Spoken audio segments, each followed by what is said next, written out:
Assalamualaikum warahmatullahi wabarakatuh. Gimana nih kabarnya sahabat media peradaban Islam? Kita masuk ke topik selanjutnya yaitu topik bebas spesial dari edisi Merangkai Paham di Antara Generasi tentang membina generasi di zaman serba cepat. Pernah nggak sih ngerasa kita ini kayak lagi coba nyetel radio jadul tapi frekuensinya geser terus? Nah, di edisi kali ini kita akan coba jadi teknisi frekuensi antar generasi. Kita bakal bongkar tuntas operating system atau OS yang dipakai tiap generasi, mencari tahu kenapa Gen Z punya filter 8 detik yang super canggih, dan yang paling penting, kita akan temukan satu formula sakti, koneksi sebelum koreksi. Siap? Yuk kita mulai petualangan ini. Rasanya semua pernah ngalamin kan? Kita ngobrol sama orang tua atau mungkin para orang tua ngobrol sama anaknya, niatnya baik, malah jadi salah paham. Yang satu maunya A, yang ditangkep malah Z. Rasanya kayak ngomong pakai bahasa yang beda padahal tinggal serumah. Tenang, Anda nggak sendirian. Ini bukan berarti kita nggak saling sayang, tapi mungkin kita cuma belum punya kamus penerjemah yang tepat. Nah, hari ini kita akan buat kamus itu bersama-sama. Tujuan kita di sini bukan buat main hakim sendiri, bukan buat nentuin siapa yang paling benar atau siapa yang salah, bukan. Lupakan dulu perdebatan itu. Hari ini misi kita adalah membangun sebuah jembatan pemahaman. Jembatan kokoh, tempat pengalaman bertemu inovasi, tempat hikmah bertemu kecepatan, dan tempat kita semua bisa saling menghargai perspektif yang berbeda. Siap untuk petualangan antar generasi ini? Ini dia peta perjalanan kita. Kita akan mulai dengan menenangkan kecemasan yang ternyata udah jadi langganan tiap generasi. Lalu kita kenalan sama penduduk asli digital, memecahkan kode OS tangguh versus canggih, menemukan kunci komunikasi lewat jembatan koneksi sebelum koreksi, melihat dahsyatnya kolaborasi, dan diakhiri rangkuman aksi yang bisa langsung dicoba di rumah. Oke, kita mulai dari keresahan para orang tua, para Gen X dan Gen Y. Sering kan kita lihat generasi sekarang, Gen Z, terus mikir, kok anak zaman sekarang aneh-aneh ya? Beda banget sama kita dulu. Rasa khawatir dan cemas ini wajar banget. Tapi tahu nggak, kekhawatiran ini ternyata bukan barang baru. Ini adalah fenomena warisan. Percaya atau tidak, setiap generasi pernah berada di posisi yang sama.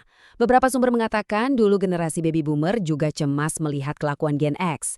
Lalu Gen X pusing 7 keliling melihat tingkah Gen Y atau milenial. Sekarang giliran Gen X dan Y yang garu-garu kepala lihat Gen Z. Ini adalah siklus alami peradaban. Jadi daripada kita terjebak dalam kecemasan yang berulang, mari kita ubah energinya. Kita fokus pada bagaimana kita bisa saling mendukung dan belajar satu sama lain di tengah tantangan zaman yang baru.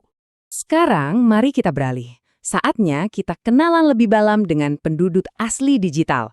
Siapa sih mereka ini? Apa yang bikin cara mereka melihat dunia itu beda banget? Yuk kita coba pahami cara kerja otak mereka. Bagi Gen Z, teknologi itu bukan sekadar alat, tapi sudah jadi perpanjangan tangan dan pikiran mereka.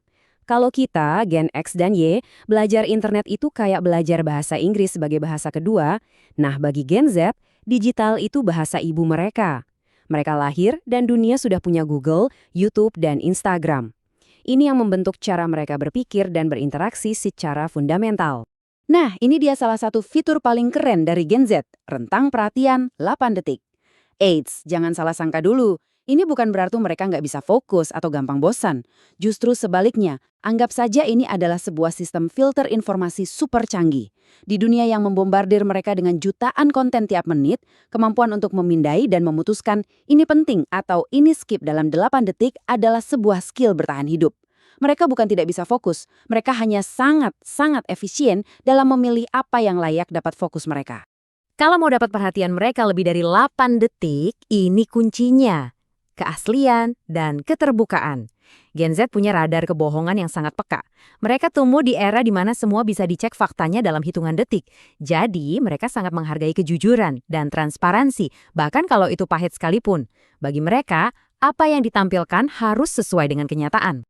Contohnya kalimat ini, bagi generasi sebelumnya, ini mungkin bentuk kasih sayang, sebuah kebohongan putih biar anak nggak khawatir, niatnya mulia. Tapi di mata Gen Z, saat mereka tahu kenyataannya, ini bisa merusak kepercayaan. Pesan yang mereka tangkap bukan, ayah sayang aku, tapi ayah nggak jujur sama aku. Bahkan kebohongan kecil seperti ini bisa jadi tembok penghalang. Jadi, mari belajar berkomunikasi dengan jujur dan terbuka, bahkan untuk hal-hal yang kita anggap sepele. Oke, kita sudah kenalan dengan OS-nya Gen Z. Sekarang, saatnya kita memahami para veteran analog, yaitu Gen X dan Gen Y. Apa sih yang membedakan OS mereka dari penduduk asli digital? Kita pakai analogi biar gampang. Generasi analog itu kayak handphone Nokia 3310. Super tangguh, tahan banting, baterainya awet, bisa diandalkan dalam kondisi apapun. Mereka dibesarkan di era minim informasi, jadi mereka terbiasa mandiri, nggak perlu banyak penjelasan untuk bergerak. Sebaliknya, generasi digital itu kayak iPhone terbaru. Super canggih, cepat, bisa memproses jutaan informasi dalam sekejap. Tapi mereka butuh instruksi yang logis dan jelas. Mereka butuh tahu kenapanya. Keduanya punya kekuatan luar biasa. Hanya saja cara kerjanya beda. Masalah muncul saat si Nokia coba ngasih perintah ke iPhone tanpa manual book. Jadi gimana caranya si Nokia dan iPhone ini bisa sinkron? Gimana kita bisa membangun jembatan di atas perbedaan OS ini? Nah, ini dia kuncinya. Formula emas yang bisa mengubah segalanya. 3 langkah sederhana. Koneksi sebelum koreksi. Untuk para orang tua, coba tahan dulu keinginan untuk langsung menceramahi. Langkah pertama, dengarkan.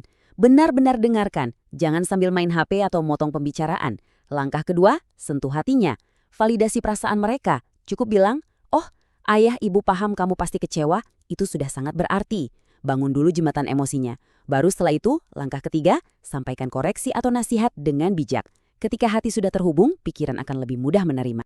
Artinya, cara-cara lama seperti bentakan, hinaan, atau bahkan kekerasan fisik sudah tidak relevan lagi. Itu bukan membangun mental, tapi justru meninggalkan luka. Begitu juga dengan bohong halus dan nasihat yang sepotong-sepotong. Misalnya, hanya menyuruh sholat tapi tidak pernah menjelaskan indahnya sholat atau jadi teladan. Gen Z butuh bimbingan yang utuh, logis, konsisten, dan penuh hormat. Ingat, pembahasan ini bukan tentang siapa yang harus berubah atau siapa yang menang. Ini tentang menciptakan masa depan yang jauh lebih baik, bersama-sama dengan kekuatan kita masing-masing. Sekarang, coba bayangkan kemungkinannya. Ketika ketangguhan dan pengalaman hidup si Nokia 3310 digabungkan dengan kecepatan dan kecanggihan si iPhone. Ketika kebijaksanaan generasi yang lebih tua menjadi kompas dan energi inovatif generasi muda menjadi mesin jetnya. Wah, kita bisa mencapai hal-hal luar biasa yang tidak pernah terbayangkan sebelumnya. Oke, sebelum kita akhiri, mari kita kumpulkan semua kepingan puzzle ini. Siap untuk beraksi? Inilah rangkuman singkat dari semua yang telah kita pelajari hari ini. Pertama, stop membandingkan, mari saling memahami. Kedua, rangkul keaslian, karena jujur itu keren.